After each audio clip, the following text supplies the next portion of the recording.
Salam luar biasa dahsyat. Halo sahabat semua, kembali lagi bersama dengan saya Rizal dalam channel Analisa. Banyak orang mengira pembahasan ekonomi dan keuangan syariah itu hanya sebatas aturan agama mengenai halal dan haram. Padahal kita melihat data secara faktual. Ini adalah strategi teknis yang dirancang untuk membuat struktur ekonomi Indonesia tumbuh lebih tinggi dan lebih tahan terhadap tekanan. Hari ini, kita akan membedah laporan kajian ekonomi dan keuangan syariah Indonesia atau KEKSI 2025. Judul yang akan kita bahas adalah Sinergi Kebijakan Ekonomi dan Keuangan Syariah 2025, mendorong pertumbuhan lebih tinggi dan berdaya tahan.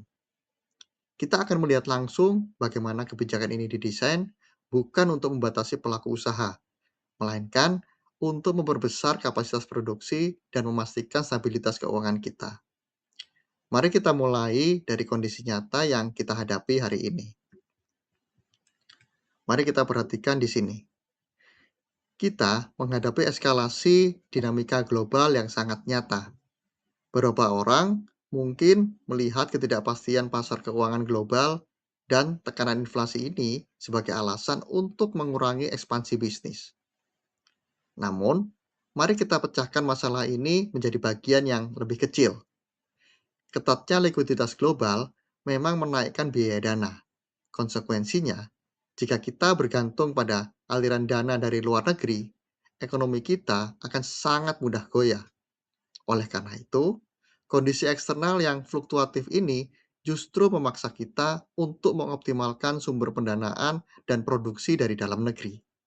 Dengan kata lain, stabilitas nasional harus dibangun dari transaksi internal kita sendiri.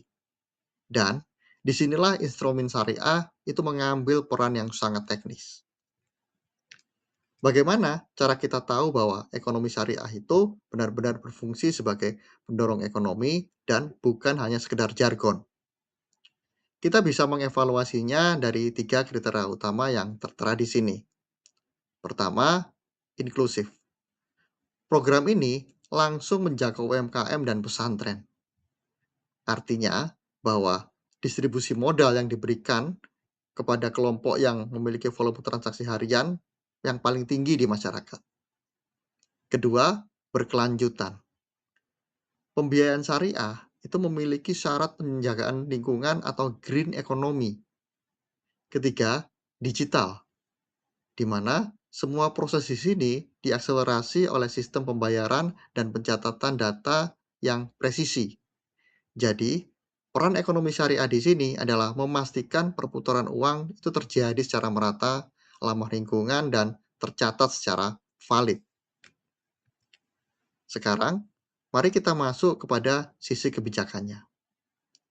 Mungkin kamu bertanya, mengapa Bank Indonesia tidak langsung menurunkan suku bunga saja agar orang bisa lebih mudah meminjam uang? Jawabannya ada pada fungsi moneter yang pro-stability. Bank Indonesia harus memprioritaskan penjagaan nilai tukar rupiah dan pengendalian inflasi terlebih dahulu. Lalu, bagaimana cara mendorong kredit jika prioritas utama adalah stabilitas? Inilah solusinya. Kebijakan makroprudensial yang pro-growth. Bank Indonesia memberikan insentif likuiditas makroprudensial atau KLM hingga angka 4%.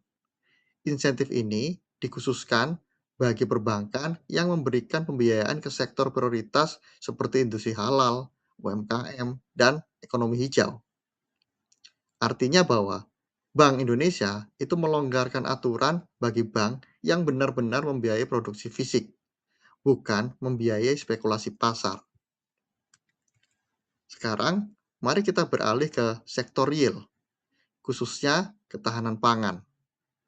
Kenaikan harga beras atau cabai seringkali dianggap sebagai kesalahan pedagang di pasar. Padahal, kita melihat struktur yang lebih besar. Ini adalah masalah ketidakefisienan rantai pasok. Untuk memperbaiki ini, program ekonomi syariah membaginya ke dalam 3 tahap yang terintegrasi. Di tahap hulu atau produksi, ada program infratani yang memasukkan Internet of Things atau IoT dan smart farming ke dalam budidaya pertanian. Di tahap proses yang dilakukan korporatisasi usaha pesantren agar industri pendidikan ini memiliki badan usaha yang terstruktur dan legal. Terakhir, di tahap hilir atau komersialisasi. Produk tersebut difasilitasi agar bisa masuk ke jalur distribusi pasar nasional maupun pasar global. Fokus utamanya sangat jelas, menjaga persediaan komoditas strategis seperti beras, cabai, dan sapi untuk mengendalikan angka inflasi. Sekarang, mari kita melihat sektor modest fashion dan pariwisata ramah muslim. Ada anggapan bahwa label ramah muslim akan membuat sebuah lokasi wisata itu menjadi eksklusif dan membatasi pengunjung umum. Faktanya, konsep ini berfokus pada extended service atau penambahan layanan. Penyediaan kategori need to have seperti makanan halal dan fasilitas sholat, serta kategori good to have seperti layanan pada bulan Ramadan, seringkali tidak menghilangkan fasilitas umum yang sudah ada.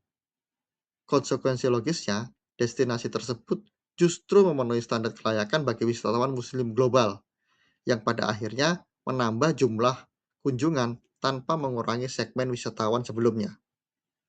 Sementara itu, untuk modest fashion, Indonesia diposisikan sebagai global hub melalui program rutin seperti Into Motion Fest, di mana program ini meningkatkan nilai jual kain wastra tradisional yang dimiliki oleh Indonesia ke tingkat internasional. Kita lanjut membahas aspek yang seringkali diremehkan, keuangan sosial, yaitu zakat, infak, sedekah, dan wakaf. Banyak orang mengartikan wakaf sebagai penyediaan lahan untuk tempat ibadah. Kita perlu lakukan definisi ulang terhadap pemahaman ini. Wakaf itu adalah instrumen pembiayaan yang sangat produktif jika dikelola secara institusional. Bagaimana jika kita memastikan dana ini tersalurkan dengan benar? Inisiatif utamanya adalah digitalisasi, yaitu melalui sistem dashboard data yang terintegrasi yang bernama Pinterjawais. Dengan integrasi data ini, kita bisa mensinergikan keuangan komersial dan keuangan sosial. Manfaat praktisnya adalah tersedia skema pembiayaan dengan biaya yang sangat rendah untuk UMKM dan proyek-proyek sosial fisik. Data dari Bank Indonesia dan Kanex di sini itu menunjukkan potensi besar dari optimalisasi tersebut yang bisa digunakan untuk pemberdayaan UMKM dan fasilitas kesehatan. Nah, sebagai penutup, mari kita satukan semua komponen tadi yang kita gunakan untuk menuju target Indonesia Maju 2025. Jika kita membiarkan kebijakan moneter dan sektorial itu berjalan sendiri-sendiri, hasil ekonomi kita akan sangat rentan terhadap gangguan dari luar. Niat dari sinergi kebijakan ekonomi dan keuangan syariah ini adalah menciptakan ketahanan. Kebijakan makro yang pro-growth dan pro-stability itu akan menjamin tersedianya dana. Sektor real yang fokus pada ketahanan pangan itu memastikan kestabilan harga kebutuhan pokok dan kebutuhan sosial melalui wakaf atau ziswaf digital itu memberikan dukungan finansial pada lapisan masyarakat yang paling bawah. Seluruh kerangka teknis ini itu didesain dengan satu tujuan logis, yaitu memperkuat ketahanan ekonomi nasional melalui pertumbuhan yang merata dan terukur. Tulis pendapat kamu di kolom komentar dan kita akan diskusikan lebih lanjut. Ingat, like dan subscribe jika video ini membuat kamu melihat peluang ekonomi yang lebih jernih.